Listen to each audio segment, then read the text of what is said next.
Assalamualaikum warahmatullahi wabarakatuh. Saudaraku kaum muslimin dan muslimat, saudara sebangsa dan setanah air dimanapun Anda ada dan berada. Berjumpa kembali dengan saya Abu Fikri dalam rangka kebaikan dan kebenaran untuk mempermudah langkah-langkah kita menuju jalan selamat, yaitu Allah dan Rasulnya. Saudaraku kaum muslimin dan muslimat, saat ini ya ba'da subuh ya.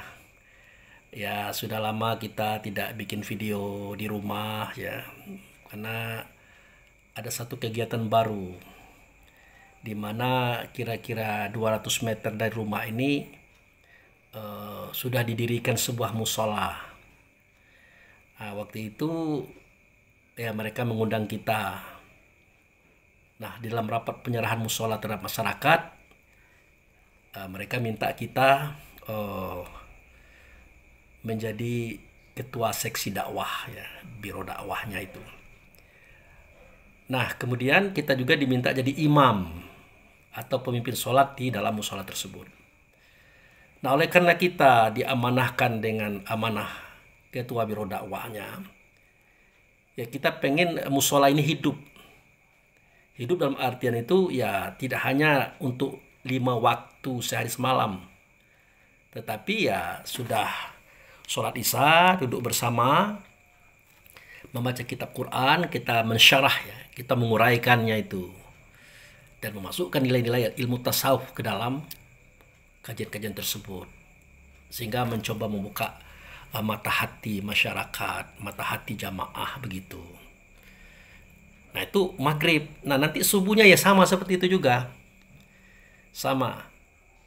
Nah setelah sholat subuh ya membaca kitab Quran bergilir, kemudian kita mensyarah lagi, kita mengkaji lagi dan membuka, dan kita masukkan kembali kajian ilmu tasawuf. Supaya apa? Supaya terbuka hati daripada masyarakat atau jamaah tadi untuk memahami hakikat kebenaran daripada keberadaan Allah dan Rasul dan kebenaran yang ada pada diri kita masing-masing. Nah alhamdulillah aktivitas ini memberikan cakrawala baru bagi masyarakat ya, membuka cakrawala baru bagi batin-batin mereka. Nah berdasarkan itulah saya berpikir bagaimana saya biasanya bikin video itu tengah malam, tetapi Allah dan Rasul sudah menggerakkan ke hati ini tengah malam jangan bikin video lagi, tapi sholat tahajud beneran gitu. Nah ya selama ini kan tahajud kita kan menyampaikan tausiah, karena tahajud itu artinya hajat, meminta kepada Allah dan Rasul. Nah kita minta keterangan tentang pemahaman kaji ini bagaimana, ini bagaimana, ini bagaimana. Selama ini begitu. Nah ternyata bersamaan dengan perjalanan waktu, mungkin kajinya sudah, pemahamannya sudah, maka kita dikembalikan oleh Allah kembali kepada posisi semula, yaitu sholat tahajud dalam artian tegak, ruku, i'tidal, sujud, duduk. Dimulai pada takbiratul ihram, diakhiri dengan salam. Kalau kita cuma mengambil paket yang 8 rakaat tahajudnya, 2, 4 kali, dan itu dengan 3 witir. Nah jadi tidak pernah lagi bikin ceramah di tengah malam atau tausiah di tengah malam, tidak pernah lagi. Nah kita bergeser kepada setiap sudah subuh. Nah setiap sudah subuh. Nah sekarang sudah subuh, kita sudah punya aktivitas. Nah kebenaran pada hari ini ya malam tadi hari hujan ya, ternyata ya garimnya juga tertidur. Nah dan beberapa jamaahnya mungkin karena capek, karena di sana ada yang meninggal, mungkin malam tadi ada aktivitas takziah atau apa, sehingga mereka tidak banyak hadir. Nah kesempatan saya pulang, jadi jam berapa ini? Jam 5:10 pagi. Nah itu. Nah kesempatan ini saya gunakan untuk membuat video, menemui kembali saudara-saudara saya yang ada di Santero Nusantara ini. Nah baik, kita mulai saja menyampaikan kajian tersebut ya. Saudara-saudaraku kaum muslimin dan muslimat, kalau kita melirik kepada surat wal asri, innal insana lafi khusri illa allazina amanu wa amilus solihat wa tawassaw bil haq wa tawassaw bis sabri. Nah itu biasa-biasa saja itu bunyi ayatnya itu. biasa-biasa saja bunyi suratnya itu. Apalagi kalau kita dari kalangan Muhammadiyah. Waktu SD dulu kan mau pulang kan baca itu dulu. Nah itu dia dipimpin oleh guru, kemudian guru mengajarkan kepada ketua kelas. Nah akhirnya ketua kelas lah memimpin untuk membacakan surat wal asri itu tadi. Setelah selesai baru ista'id qiyamah, takzim salam, assalamualaikum warahmatullahi wabarakatuh, diucapkan kepada guru. Nah kemudian bubar pulang, kan begitu dulu. Sambil menyalami guru pulang, begitu waktu kita masih kecil-kecil di perguruan Muhammadiyah. Nah waktu itu SD ya. Di SMP saya tak di situ, saya di MTS ya, Sanawiyah, jadi saya tidak tahu karena itu tidak ada di MTS seperti itu. Nah jadi surat wal asri ini sudah familiar bagi kita, sudah terbiasa kita membacanya, begitu maksud saya. Nah sekarang kita mencoba mengupas wal asri. Nah, itu demi waktu asar. Apa yang terjadi pada waktu asar? Nah, kan gitu. Nah, demi waktu asar, innal insana lafi khusri. Sesungguhnya insan itu berada di dalam khusri gitu. Nah, kecuali orang beriman. Ya, ilal ladzina amanu wa amilus sholihat itu. Kecuali orang beriman dan beramal soleh. Nah siapa orang beriman? Tentu orang yang percaya kepada Tuhannya, pernah melihat Tuhannya, mendengar suara Tuhannya, berhadapan dengan Tuhannya. Nah, itu. Siapa yang beramal soleh? Berbuat tentang sesuatu yang bernama soleh. Soleh itu sholat. Jadi orang yang beriman, itulah orang yang percaya kepada Tuhan, pernah melihat Tuhannya, mendengar suara Tuhannya, berhadapan dengan Tuhan. Dia adalah ruh kita, diri kita sendiri. Nah, kecuali dia yang seketika dia melaksanakan perbuatan soleha. Soleh itu artinya sholat. Nah, di dalam sholat itu dia mendapatkan tausiah daripada Allah dan Rasul. Dan itu pula dia sampaikan kepada orang lain. Apa wujud tausiahnya? Watawassaw bil haq, bertausiah dengan kebenaran.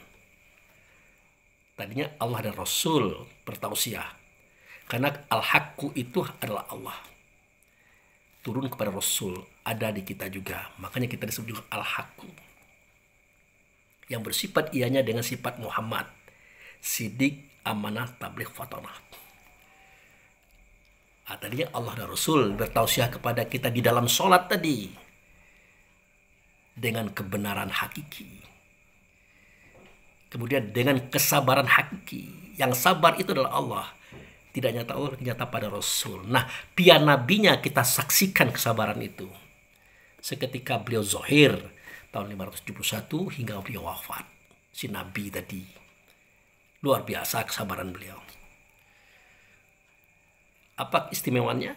Yaitu tadi Allah dan Rasul mentausiah kita dalam sholat tadi.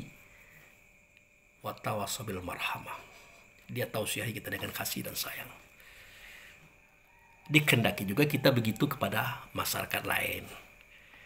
Ya, kita tausiahi orang dengan kebaikan ataupun kebenaran, dengan kesabaran dan dengan kasih sayang. Tidak ada marah-marahan, tidak ada benci-bencian, apalagi iri dengki, tidak ada. Gitu. Dan itu terjadi karena kita sholat. Ya, kita kan berada dalam khusri itu.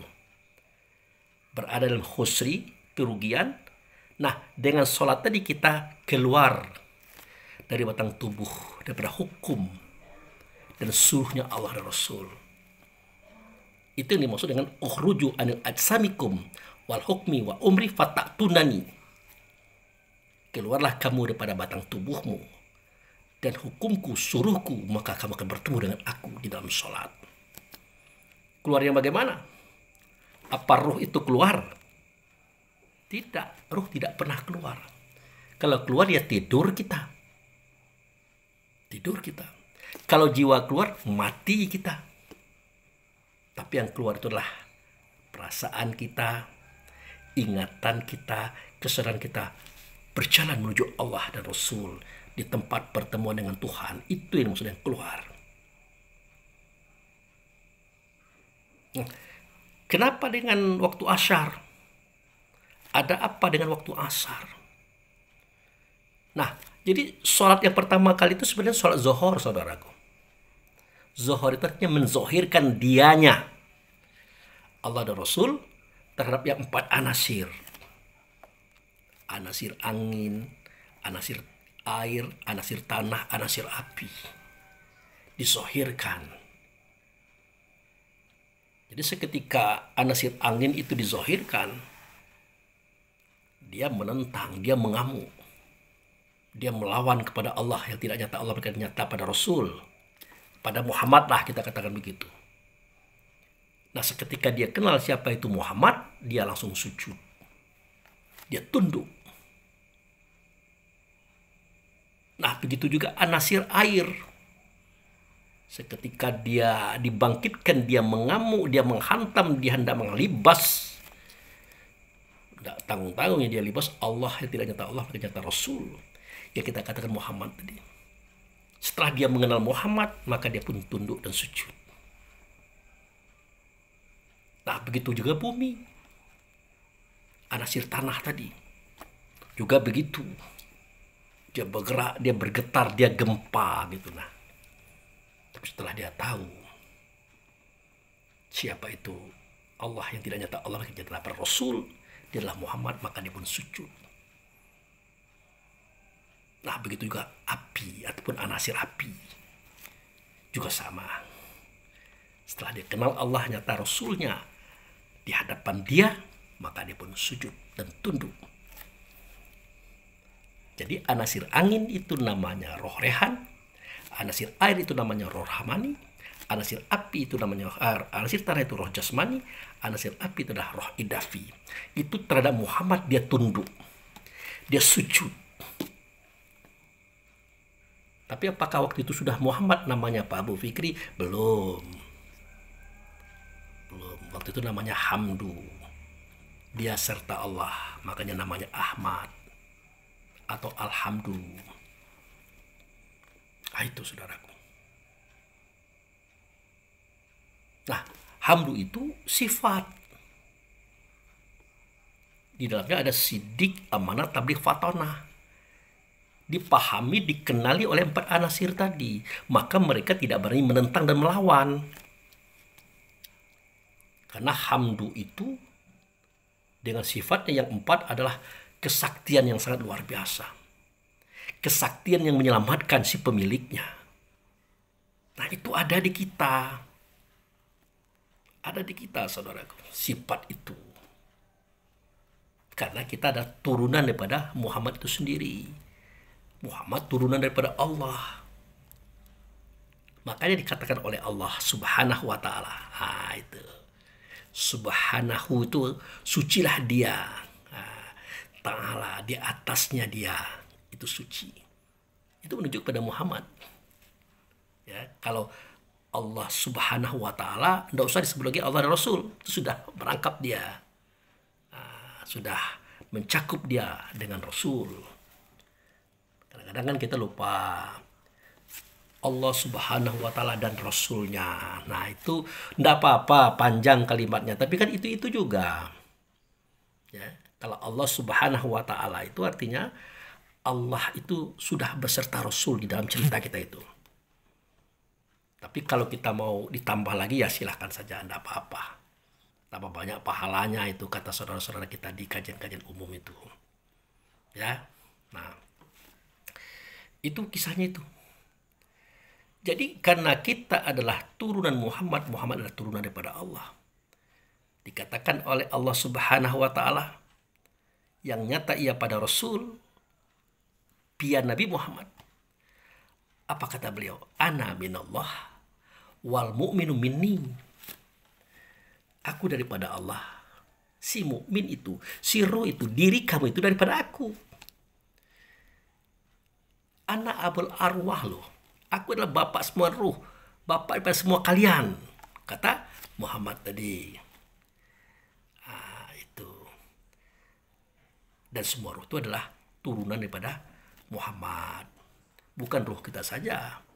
Ruh langit, ruh bumi, ruh gunung, ruh lembah, ruh laut, ruh sungai, ruh danau, ruh semuanya itu. Terus ruh kita itu bapaknya, asal muasalnya adalah Muhammad.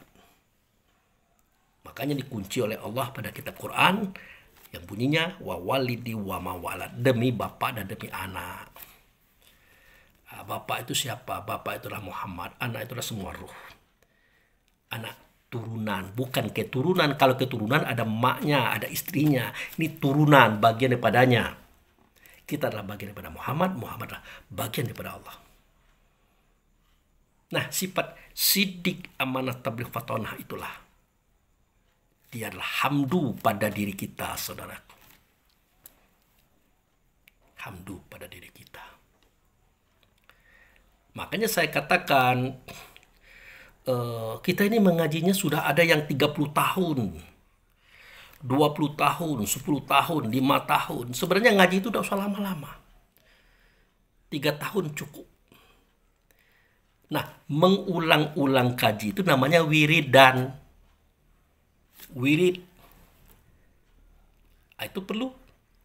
Untuk apa? Ya mengulang-ulang kaji. Kalau kata orang Minang itu apa itu? Pasihnya jalan itu karena sering ditempuh. Pahamnya kaji karena diulang-ulang. Kan begitu. Jadi ngajinya itu cukup 3 tahun saja. Berikutnya adalah wirid. Selanjutnya apa? Ya menumbuh kembangkan kajian itu.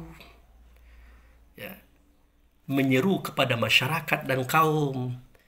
Memperkenalkan kajian itu supaya mereka juga ikut bersama Allah dan Rasul bersama kita. Makanya dalam kajian kita itu kan, coba lihat struktur organisasinya itu. Tidak ada biro mubaligh. Yang ada biro dakwah. Dakwah itu artinya mengajak. Kalau kita mengajak, kita harus keluar memang. Ya, kita harus keluar. Kita ajak saudara-saudara kita, teman kita, kaum kerabat kita ajak. Kita bawa ke balai, ke musola, ke masjid kita. Nah, waktu itu baru kita tabligh, menyampaikan kaji ini. Ya bermula betul, kita menyampaikan konsep-konsep, dasar pemikiran daripada kajian kita. Ya, yang dihimpun oleh orang tua kita dengan 6 kertas. Dimulai pada rukun sembahyang 13, sifat 20, dan haluan muslim. Itu konsep. Itu dasar kita berpikir. Dasar kita bergerak. Dasar kita beramal. Itu cukup 3 tahun menyampaikannya kepada kaum atau jamaah kita. Selanjutnya, ya kita tumbuh kembangkan, kita besarkan dia, kita kibarkan bendera itu. Makanya kita diharapkan oleh orang tua kita meningkatkan kualitas dan kapasitas akal fikir. Ya, kemampuan kita berhadapan dengan orang banyak, terutama orang-orang yang ahli seperti MUI. Supaya apa? Supaya ini dikibarkan. Kajian ini bukan kajian rahasia loh. Ini kajian Allah dan Rasulnya. Kajian yang pernah disampaikan oleh Nabi Muhammad dahulu. Kajian yang pernah disampaikan oleh orang tua kita hingga hari ini. Kan ada live streamingnya itu. Itu akan membuktikan bahwa kajian itu bisa dibawa keluar. Karena dakwah itu memang keluar, tidak ke dalam. Kalau dalam itu mubalik namanya itu. Tabligh namanya itu. Nah itu yang kita lakukan. Yang kita heboh itu. Kok Pak Abu Fikri itu kenapa? Kok dia membawa kaji kita keluar? Orang tua kita mengatakan jangan dibawa keluar. Nanti kalau terjadi apa-apa siapa yang bertanggung jawab? Benar orang tua kita itu. Dahulu-dahulunya pernah jadi fitnahan ini. Bahan gunjingan orang. Bahan cacian orang terhadap kita memang pernah. Kenapa? Ya karena kita menyampaikan itu tidak menggunakan metode. Itu pun juga tidak dilengkapi dengan pemahaman umum. Tidak menggunakan hukum alatnya itu. ilmu nahu, sorof, mantik, bayan, badal. Kita tidak menggunakan itu. Sejarah dunia, sejarah umum, sejarah Islam, fikih, usul fikih, ilmu akidah, macam-macam itu tidak kita pakai. Ya kalau kita gunakan itu, orang umum sudah kenal itu. Nah, itu salah satu kapasitas yang harus kita miliki. Itu saudaraku. Kemudian keberanian kita mengungkapkan karena dasar kita kuat. Ini kalau tidak punya dasar tidak berani ini. Hamba Allah yang lemah ini bikin video babak belur dia. Dan Allah dan Rasul pun telah membuktikan kepada diri kita. Saudara-saudara kita di kota Bengkulu khususnya. Dua kali loh berhadapan dengan MUI. Udah 2 kali. Alhamdulillah aman-aman saja. Baik-baik saja. Bahkan pernah terjadi yang terakhir, yang kedua ya. Mungkin saudara-saudaraku lihat itu waktu kita berdialog di MUI kota yang baju merah itu. Di akhir acara kan mereka bilang, nanti kami akan mengundang Pak Abu Fikri lagi. Saya bilang, enggak mau saya. Kalau hanya 2 jam itu berbicara semua, enggak mau. Jadi maunya bagaimana? Nah, mau saya itu 5 jam. 1 jam saya berbicara, 1 jam Anda mendebat saya. 1 jam Anda berbicara, 1 jam saya mendebat Anda. 1 jam kemudian kita bersantai-santai, bersahabat, bersaudara kembali. Itu tidak cukup, di-TV-kan. Disebarkan ke umum. Biar jelas. Kalau kayak gitu ya kena lagi. Kena fitnah lagi. Karena manusia ini kan punya kebiasaan memaksakan kehendak. Pak Abu Fikri, kabarnya pengajian Pak Abu itu hajinya ke Kerinci.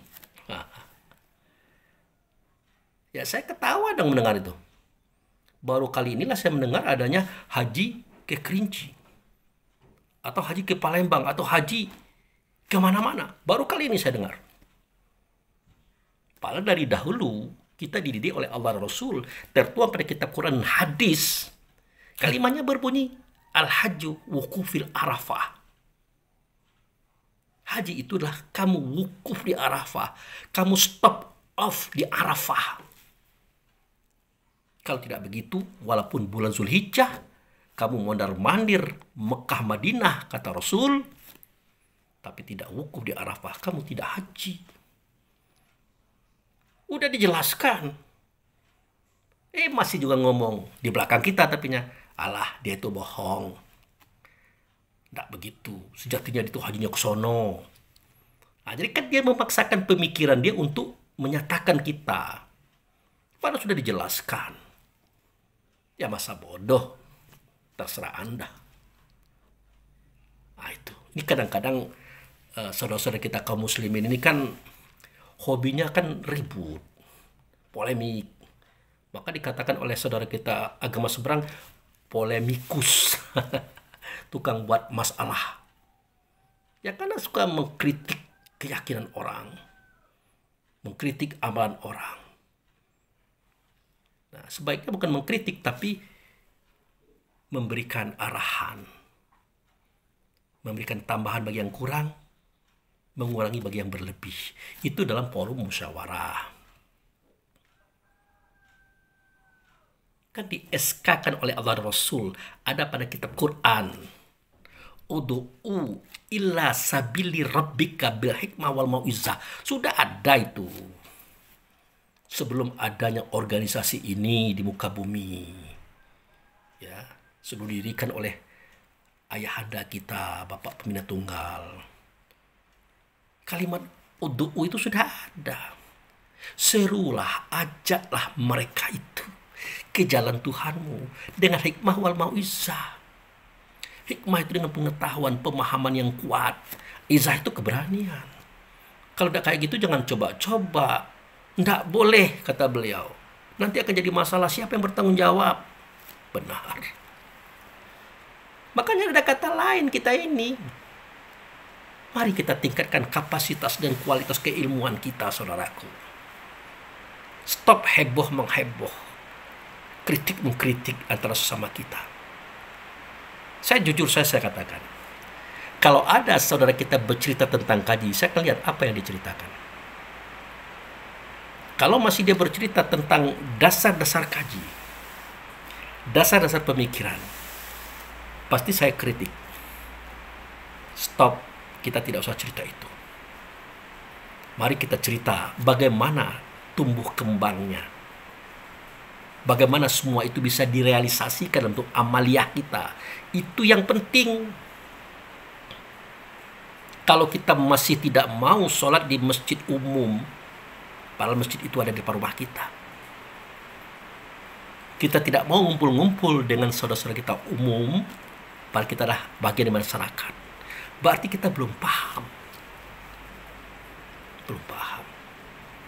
Kalau kita masih punya sifat benci, iri, dengki kepada saudara kita, bahkan menyalahgunakan jabatan kita sebagai ketua biro dakwah misalnya, sehingga teman-teman yang sudah terdaftar di SK kan tidak boleh kecuali hanya kita saja, itu tidak paham berarti.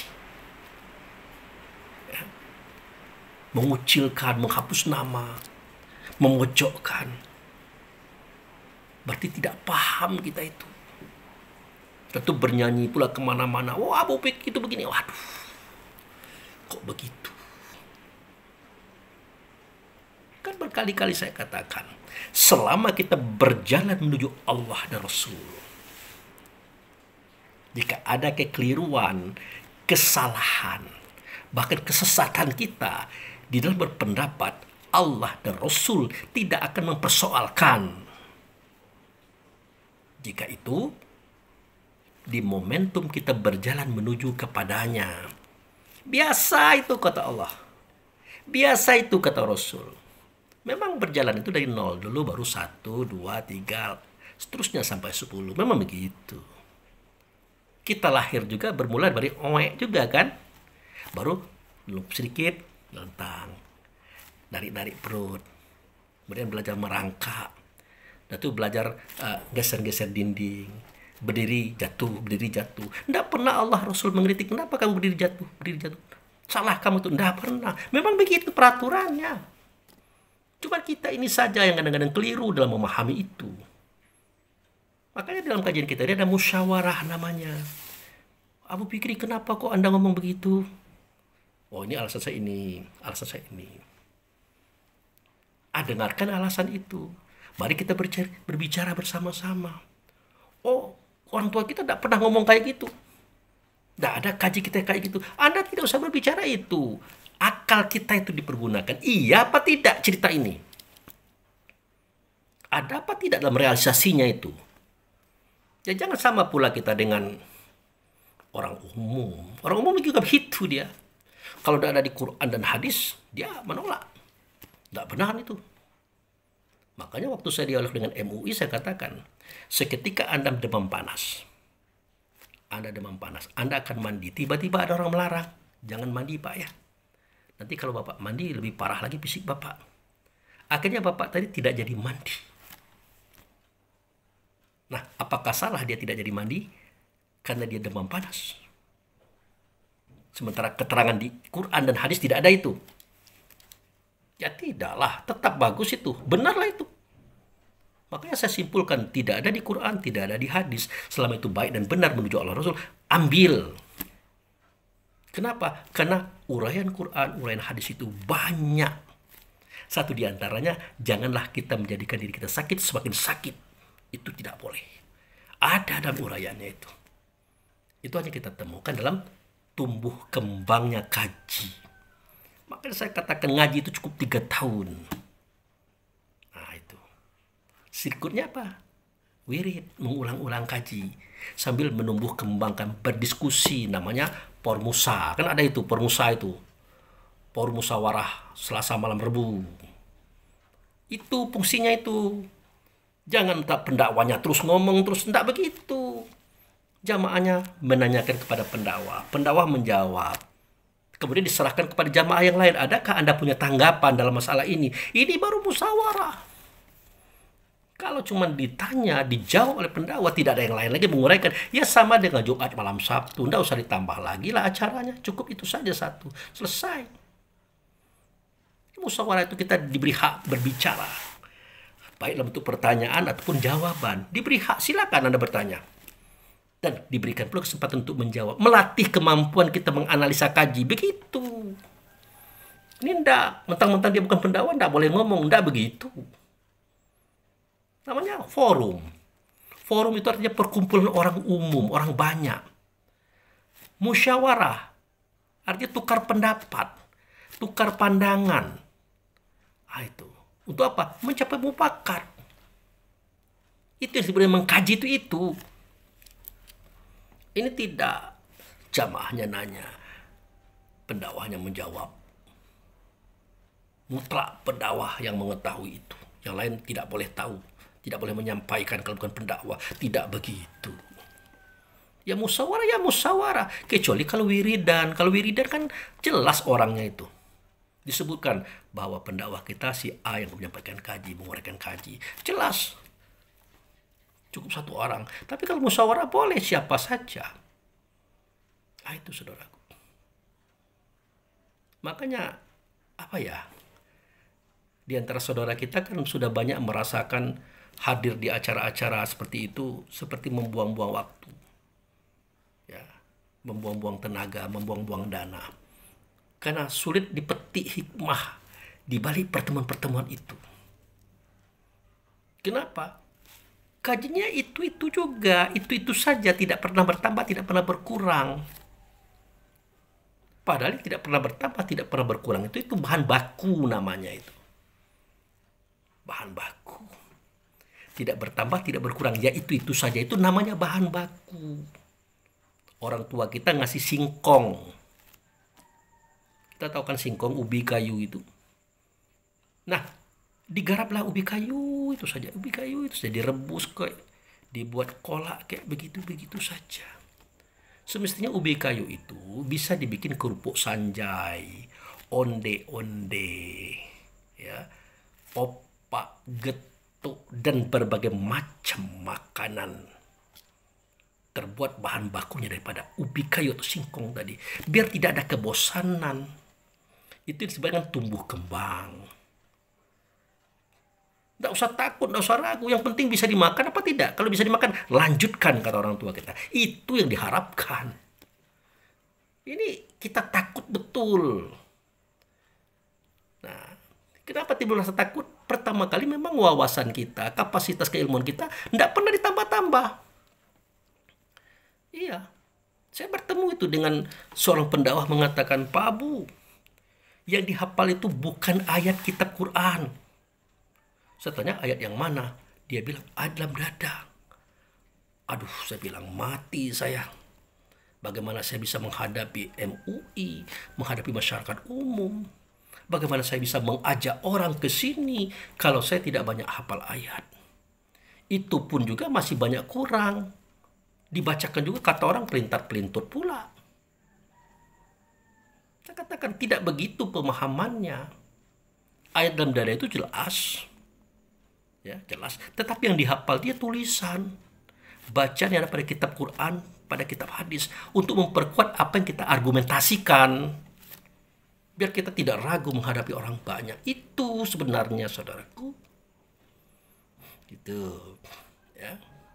Oh, kaji kita jangan dibawa keluar. Bukan tidak boleh dibawa keluar. Kapasitas kita itu belum kuat. Nanti jadi heboh lah orang. Masa iya di tabligh musibah mengatakan bahwa Muhammad itu terdahulu lahir daripada Adam. Puyenglah orang mendengar itu. Pingsan orang mendengar itu. Akhirnya heboh. Itu yang saya hadapi. Sewaktu itu ada saudara kita yang orang tuanya wafat. Nah, ahli rumah itu minta kita menyampaikan takziah itu. Bahkan ketua DPD pun minta saya untuk menyampaikan tausiah itu. Tapi sesampai di luar dirubah nama saya. Karena kita bukan pendakwah, diganti dengan pendakwah, terjadilah kejadian itu. Bahwa Muhammad itu lahir terdahulu daripada Adam. Hebohlah masyarakat. Apakah ucapan itu salah? Tidak. Memang Muhammad itu terdahulu daripada Adam. Tapi orang kan tidak tahu itu. Orang kan tidak mengerti cerita itu.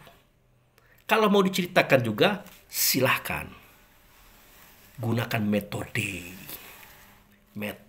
dan dos, artinya cara. Nah, itulah dia kita berbicara Allah sebagai zat. Pada zat itu ada sifat, sebutnya hamdu.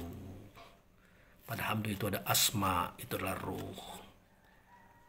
Pada ruh itu nanti muncul if'al ataupun fisik, namanya materi.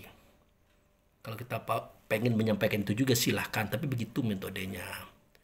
Zat mengadakan sifat, sifat mengadakan nama, nama mengadakan if'al. Ada metode itu. If'al menunjukkan nama, nama menunjukkan sifat, sifat menunjukkan zat. Ada metode itu. Tapi tidak juga bisa disampaikan begitu langsung saja. Harus pakai kiasan. Harus pakai gambaran-gambaran untuk mempermudah paham. Nah, ini saya dikritik. Apa itu mempermudah paham? Paham tidak boleh dimudah-mudahkan. Itu ada di video saya. Coba lihat Anda di komentar itu. Saya pikir apa ini? Apa ini?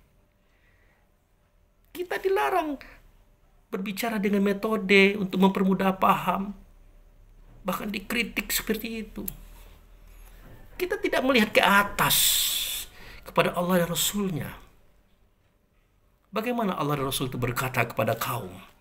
Pakai metode. Metode yang pertama kali adalah Allah pencipta langit dan bumi. Dia belum memasukkan hamdu. Metode kedua baru masuk hamdu.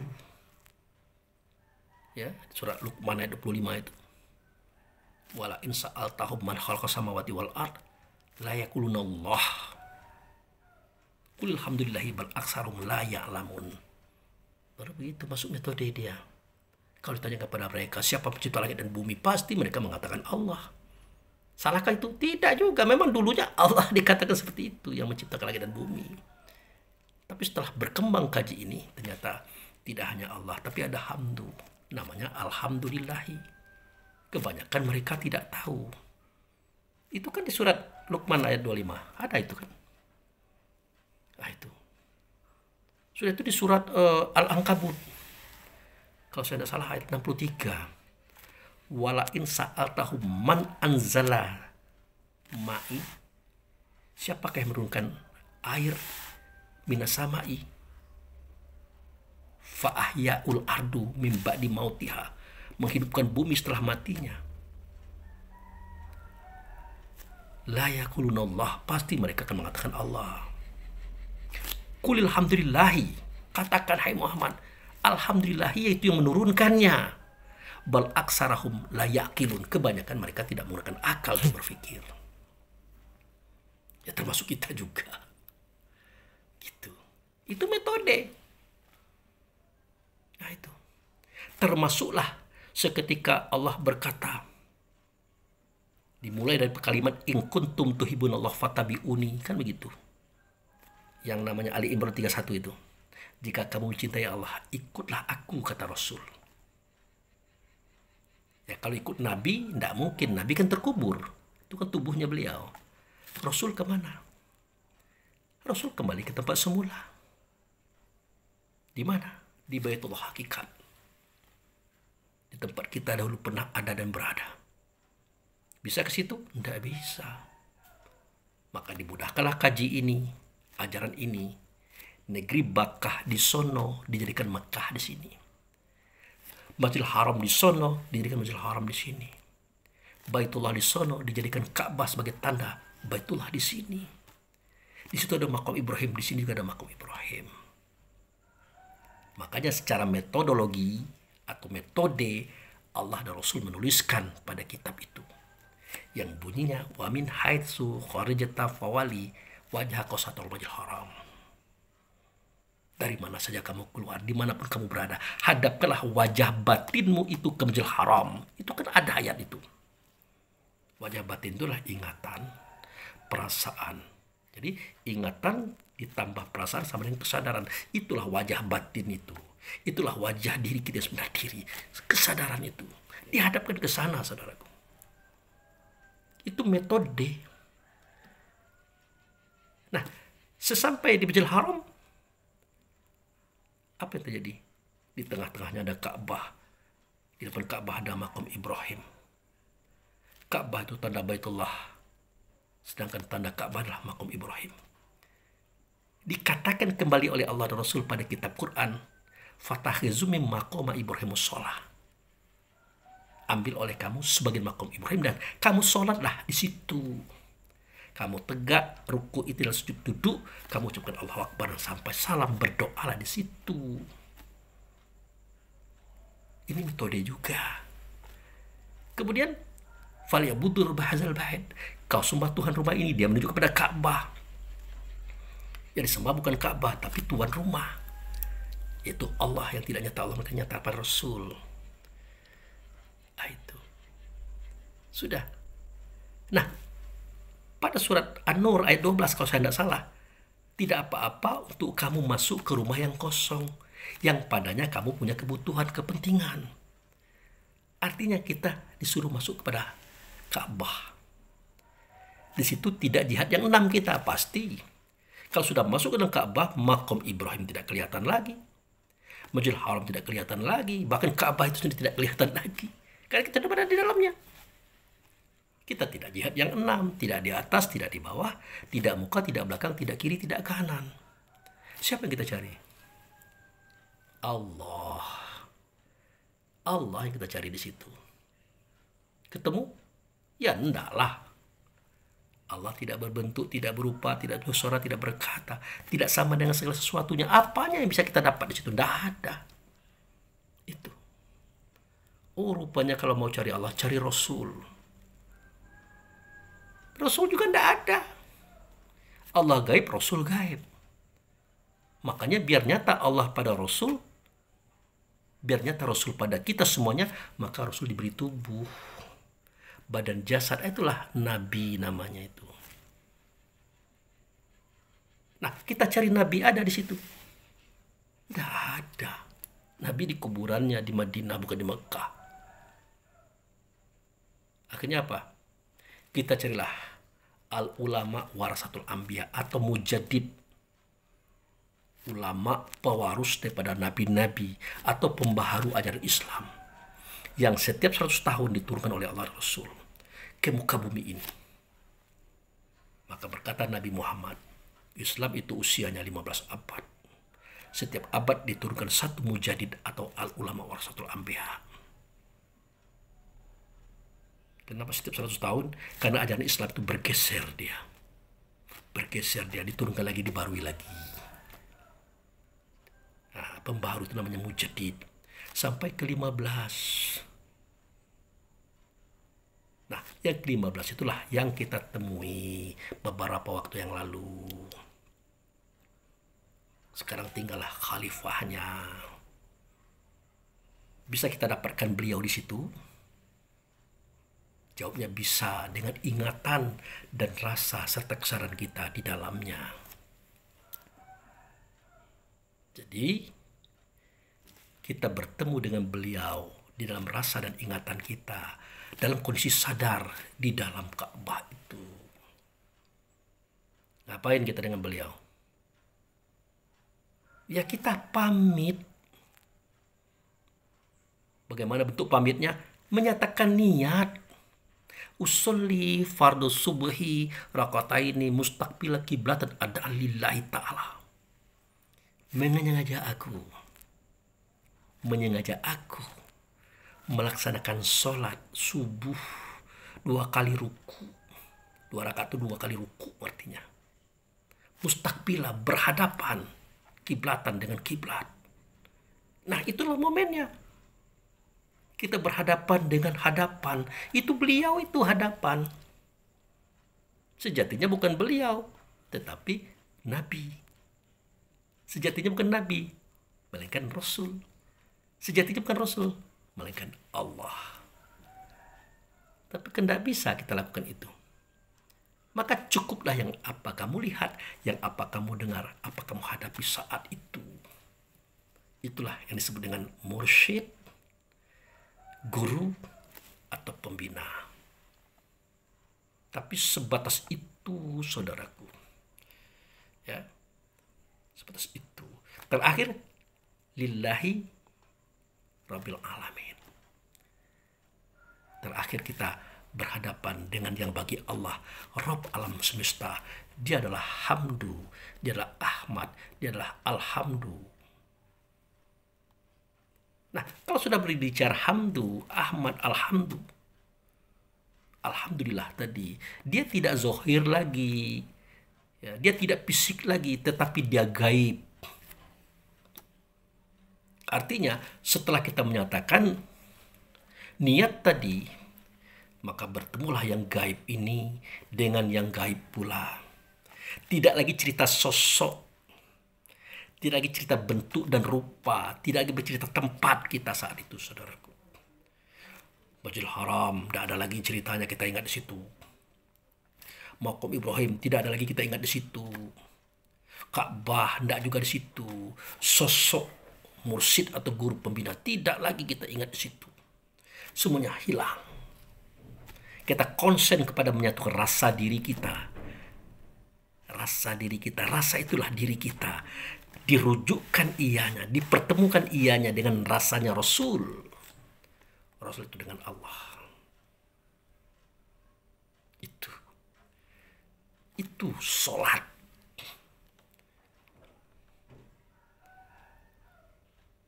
Makanya pada surat Al-Baqarah ayat 49 ya, atau ayat 50 kita lihat di situ.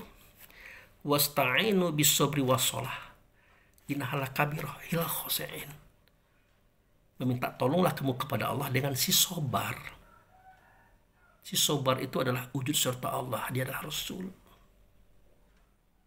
Dia adalah wasilah. Jadi kita minta tolong kepada Allah itu melalui beliau. Di dalam sholat. Sesungguhnya meminta tolong kepada Allah, berwasilahkan dengan si sobar tadi dalam sholat itu sangat berat.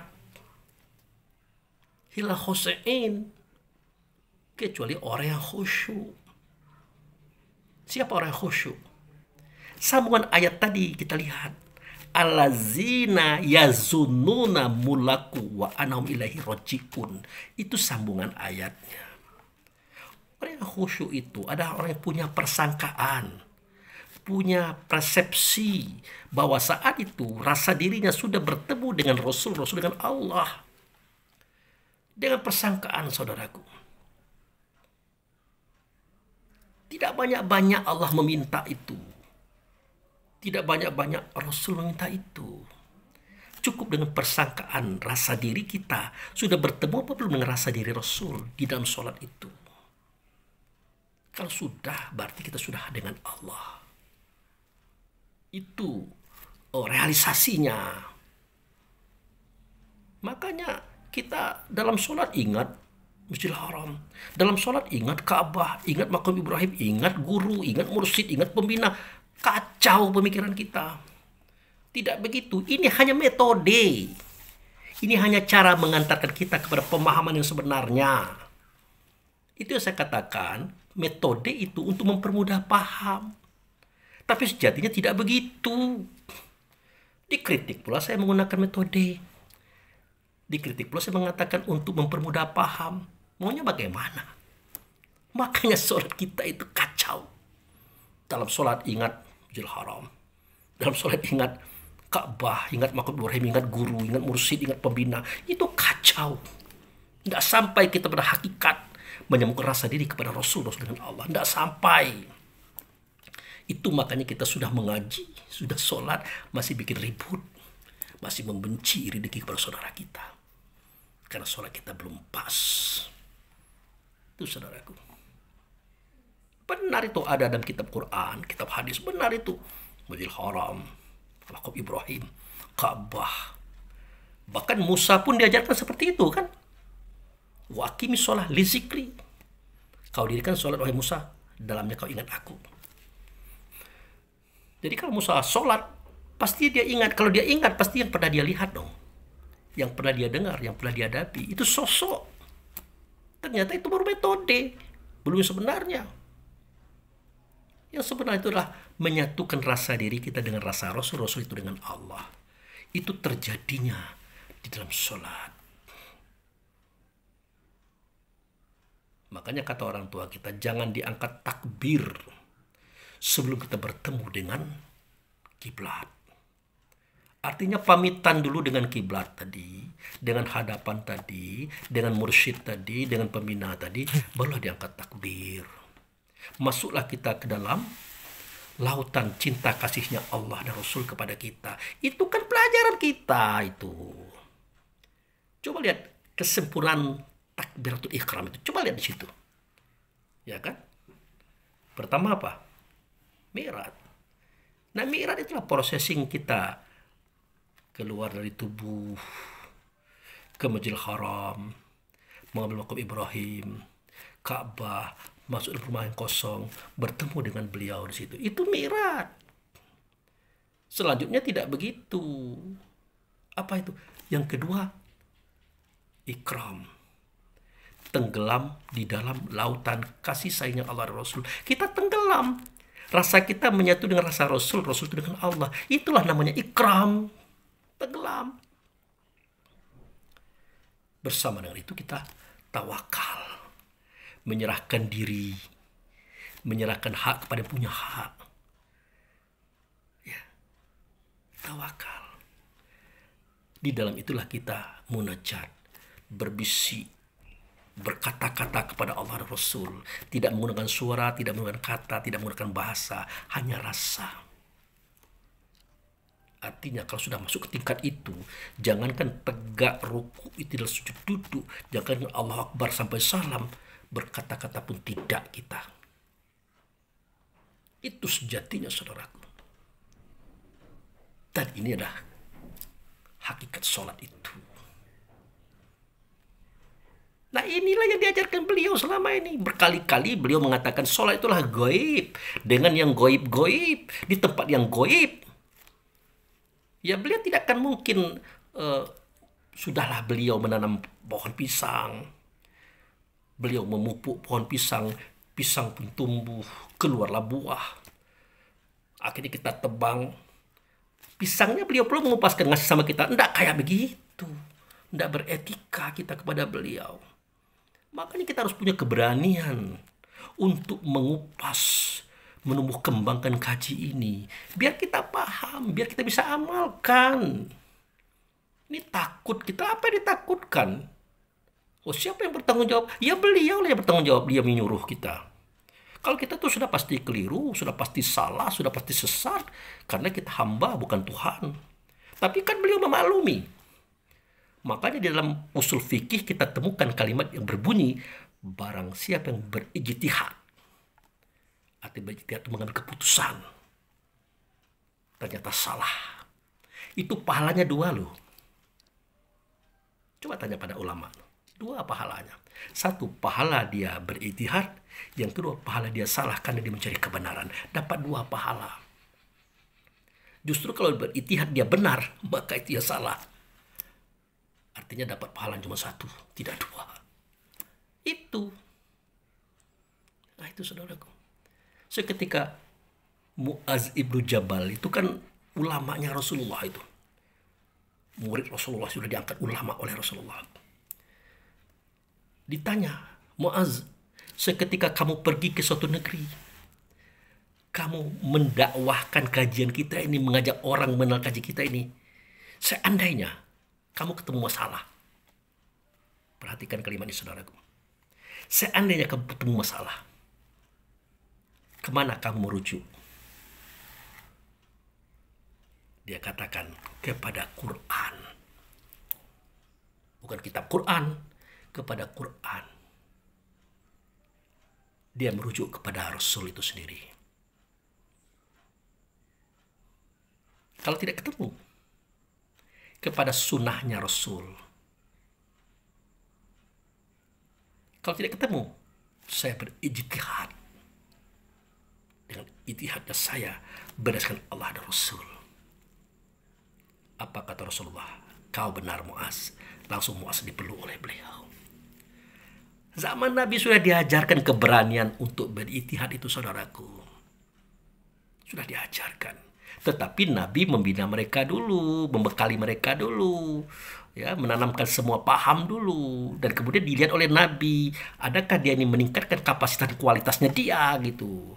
Baru diangkat oleh Rasulullah sebagai ulamanya dia, utusannya dia, dutanya dia kepada negeri-negeri lain. Ada itu kisahnya. Makanya dikatakan oleh Nabi, kalau kamu waktu itu benar, kamu hanya dapat mendapatkan satu pahala, satu kebaikan, satu fadilah. Tapi kalau kamu salah, kamu mendapatkan dua pahala, dua fadilah loh. Ini sebuah rangsangan daripada Allah Rasul untuk kita paham. Ini ketakutan melulu kita. Padahal di situ terdapat isinya memotivasi kita untuk meningkatkan kapasitas akal fikir, kualitas keilmuan agar kita bisa berkembang. Itu makanya saya ditahan-tahan, tidak mau saya. Disuruh lagi saya jadi nol lagi, ngapain? Maka saya katakan prinsip mengaji itu hanya 3 tahun. Selanjutnya adalah wiridan. Wiridan itu artinya mengulang-ulang. Kajinya itu-itu juga. Kan begitu. Orang tua kita juga begitu. Kajinya itu-itu juga. Tapi tumbuh kembangkanlah. Supaya dia bisa jadi amaliyah di diri kita, keluarga kita, tetangga kita, masyarakat kita, bangsa kita. Makanya dibikin video. Biar bangsa Indonesia bisa nonton. Kan begitu. Nah ini, itu saudaraku. Nah kembali kepada masalah sholat tadi. Perhatikanlah, selama kita mengartikan Allah dan Rasul itu di luar diri kita, atau di dalam diri kita, berarti kita belum pindah kaji namanya. Semestinya filosofi ikan itu kita pahami. Apa filosofi ikan? Seketika ikan merindukan air, dia ngomong kepada kita, Pak Abu Fikri, aku merindukan untuk melihat air, bertemu dengan air, ingin mendengarkan suara air, apa sih jalannya? Kalau ikan itu bertanya kepada saya seperti itu, saya paham kenapa dia bertanya. Ternyata dia belum kenal apa itu air, mana itu air. Ya saya jawab, nanti kamu akan ketemu dengan air. Kamu akan kenal dengan air dan akan bersama air. Pasti saya akan jawab seperti itu. Ya, tidak mungkin saya akan langsung jelaskan. Nah, seketika dia pagi-pagi berjalan-jalan, tiba-tiba dia mengejar makanan, nyangkutlah mulutnya itu pada pancing, diangkat oleh orang. Wush. Sewaktu itu dia melihat ke bawah. Ada sesuatu yang besar, bening, mengalir, berombak. Untung dia lepas. Nah, ketemu lagi dengan Abu Fikri. Dia tanya lagi, Abu Fikri, aku terjadi mengalami kejadian itu. Ini apa maksudnya? Nah, waktu itu kamu sedang dipancing. Dipancing oleh manusia dengan umpannya cacing. Atau ikan kecil. Kamu makan. Karena kamu lapar, kamu makan. Kamu tidak sadar. Itu jebakan loh. Ada kailnya itu. Akan tersangkut mulutmu kan? Diangkatnya sakit kan? Untung kamu lepas. Nah, yang kamu lihat itulah yang kata kamu luas, bening, berombak, mengalir. Itulah dia air. Sesungguhnya kamu, hai ikan, sudah berada di dalam air. Air itu meliputi dirimu. Saking dekatnya air, saking menyatunya air dengan dirimu. Maka kamu tidak bisa melihat air, tidak bisa mendengar air, tidak bisa merasakan air, karena kamu belum paham. Ternyata kamu bersama air selama ini. Bahkan di dalam perutmu juga ada air. Yang lebih dalam lagi, justru kamu tercipta daripada air, wahai ikan. Nah, kalau sudah seperti ini kita paham terhadap siapa itu Allah, siapa itu Rasul, siapa itu diri kita. Tidak ada lagi ceritanya Allah itu di luar diri atau di dalam diri. Tidak ada lagi. Begitu juga Rasul. Itu yang saya katakan. Kita itu dekat dengan Allah dan Rasul. Jauh tidak berjarak, dekat tidak berperantara. Kita adalah satu kesatuan yang diliputi oleh Allah, oleh Rasul. Mau kemana kita? Mau ke Masjidil Haram? Mau ke Mekah? Ke sana ingatan kita? Tidaklah. Tidak, saudara. Tetapi di dalam metode, ya, di dalam cara Allah menguraikan kajian seperti itu. Kan ada tulisannya itu. Tidak bisa kita bohong. Ada tulisannya itu. Ke Masjidil Haram, Ka'bah, Makam Ibrahim, masuk ke rumah yang kosong, bertemu dengan guru atau mursyid atau pembina. Ada. Dalilnya ada dalam kitab Quran. Tapi itu hanya metode mengantarkan kita kepada hakikat diri kita, bertemu dengan Rasul dengan Allah. Tidak kemana-mana, saudaraku. Makanya tidak bisa kita ini ngajinya sampai 20 tahun itu saja, tidak ada tubuh kembangnya. Ya, tidak ada pengkibarannya. Akhirnya kita jumud.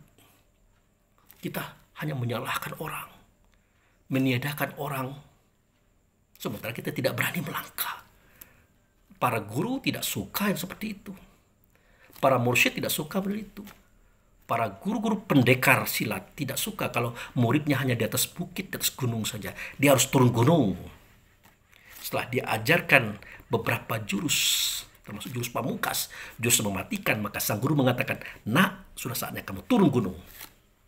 Sudah saatnya kamu cari pengalaman, kamu tambahkan pengetahuan, cari pemahaman." Nah, setelah turun gunung, ternyata si murid tadi melihat desa, kota, ibu kota, melihat sungai, danau, laut, melihat semua isi yang ada di dalamnya, berkutat, berkecimpung, berserangan dengan apa yang ada di dalamnya. Maka sang anak mendapatkan pengalaman. Banyak teka-teki, kata firasat, kata kiasan yang diberikan gurunya selama ini tidak terpecahkan. Disinilah dia bisa memecahkannya. Seketika dia turun gunung, seketika dia menumbuh kembangkan kajian ini, seketika dia bergaul dengan masyarakat, bahkan bergaul dengan orang yang paling tinggi dalam agama, itu MUI. Itu sehingga kita bisa duduk dengan orang MUI, sehingga orang MUI pun dia ngeri-ngeri sama kita. Gitu. Maka tidak ada fitnah antara kita dengan orang lain, antara orang lain dengan kita. Tidak ada bahayanya itu. Karena dalilnya cukup, dasarnya kuat, Quran dan Sunnah, serta pengalaman hidup kita di masyarakat. Gitu, saudaraku ya. Nah, itu sajalah dulu yang bisa saya sampaikan. Ya, semoga bermanfaat. Mohon maaf saya ini bagi yang tersinggung ya. Kalau Anda tersinggung berarti Anda menyimpan rasa yang tidak baik. Mohon dibuang. Nah, karena sifat tersinggung itu adalah sifatnya setan. Kan gitu tuh. Kan pelajaran kita itu. Pantang kelintasan, pantang kerendahan, pantang kurang, pantang kalah. Ya, itu kan bukan sifat kita itu. Sifat 4 anasir. Sifat tubuh badan jasad, sifat casing kita jangan dipakai. Sifat kita adalah sidik, amanah, tabligh, fatwa itu. Oke, ya. Demikian, terima kasih. Wabillahi taufiq wal hidayah. Assalamualaikum warahmatullahi wabarakatuh.